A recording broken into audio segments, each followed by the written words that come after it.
दोस्तों, जून 2026 में भारतीय राजनीति में एक ऐसा रिकॉर्ड बना जिसने सोशल मीडिया और टीवी डिबेट हर जगह पर बहस छेड़ दी। कहा गया कि अभी के प्रधानमंत्री हमारे नरेंद्र मोदी ने भारत के पहले प्रधानमंत्री जवाहरलाल नेहरू का रिकॉर्ड तोड़ दिया। लेकिन फिर एक सवाल उठा, क्या सच में मोदी जी ने जवाहरलाल नेहरू जी का रिकॉर्ड तोड़ा है या फिर ये सिर्फ एक आंकड़ों का खेल है? आज की इस वीडियो में हम किसी भी पार्टी का पक्ष नहीं लेंगे। आज देखेंगे दोनों पक्षों के दलीलों और तथ्य को, और आखिर में फैसला आप लोग करेंगे। भाई, सबसे पहले समझते हैं कि रिकॉर्ड क्या बना है।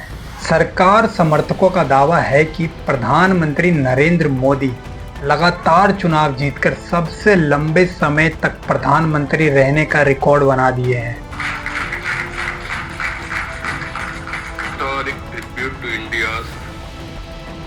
Longest serving continuously elected Prime Minister Shri Narendra Modi ji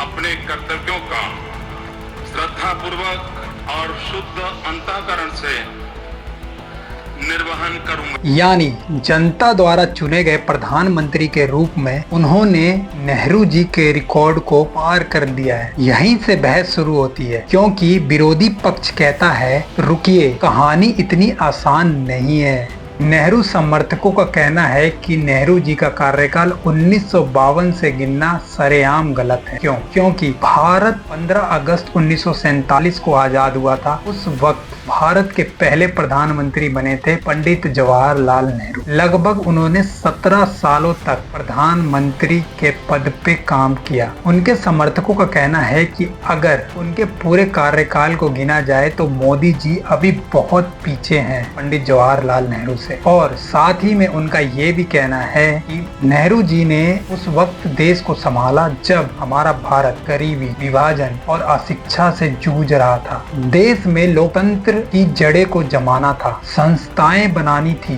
देश को एक रखना था, और ये कोई छोटा काम नहीं था। भाई, अब दूसरी तरफ मोदी समर्थक का भी तर्क सुनिए। उनका कहना है कि भारतीय लोकतंत्र में केवल चुनाव जीतकर ही बने प्रधानमंत्री का कार्यकाल ही गिना जाना चाहिए। 1947 से 1952 तक आम चुनाव हुए ही नहीं थे, इसलिए तुलना केवल चुनाव जीतने के बाद वाले कार्यकाल का ही होना चाहिए, और इसी आधार पर मोदी जी रिकॉर्ड होल्डर बनते हैं। भाई, समर्थक ये भी कहते हैं कि मोदी बिना किसी राजनीतिक विरासत के राष्ट्रीय राजनीति में आए, चाय बेचने वाले परिवार से निकलकर देश के सर्वोच्चम पद पर बैठे और लगातार 3 बार जनता का समर्थन हासिल किया। भाई, अब एक यहाँ पर बड़ा सवाल आता है, क्या मोदी जी और नेहरू जी की तुलना करना सही है? अब सोचिए जरा, 1947 का भारत और 2014 का भारत एक जैसे थे क्या? जवाब है बिल्कुल नहीं। नेहरू जी को एक नया देश मिला था, कमजोर अर्थव्यवस्था, विभाजन का दर्द, कम साक्षरता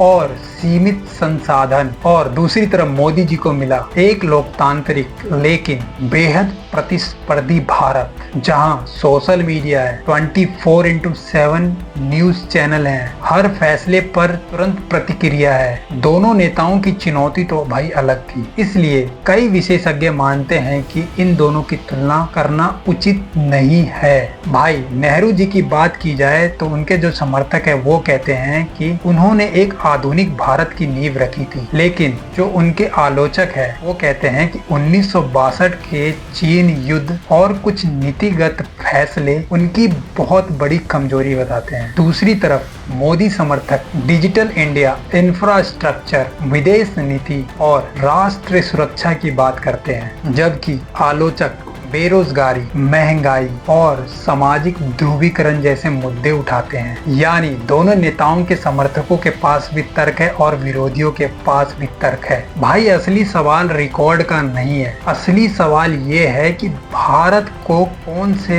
इन दोनों में से किस प्रधानमंत्री ने सबसे ज्यादा बदला। नेहरू जी ने भारत की नींव रखी और प्रधानमंत्री नरेंद्र मोदी ने उस नींव पर एक इमारत बना रखी है। यही बहस आज पूरे भारत में चल रही है और आने वाले कई सालों तक चलती भी रहेगी। अब फैसला मैं नहीं करूंगा, फैसला आप लोग करोगे। कमेंट करके बताइए आपके हिसाब से भारत का सबसे प्रभावशाली प्रधानमंत्री कौन रहे हैं, पंडित जवाहरलाल नेहरू या मिस्टर नरेंद्र दामोदर दास मोदी। अपनी राय कमेंट में जरूर दीजिए। अगर वीडियो पसंद आए तो लाइक कर देना और चैनल को सब्सक्राइब करना ना भूलना, बेल आइकन जरूर दबा देना। जय हिंद, जय भारत।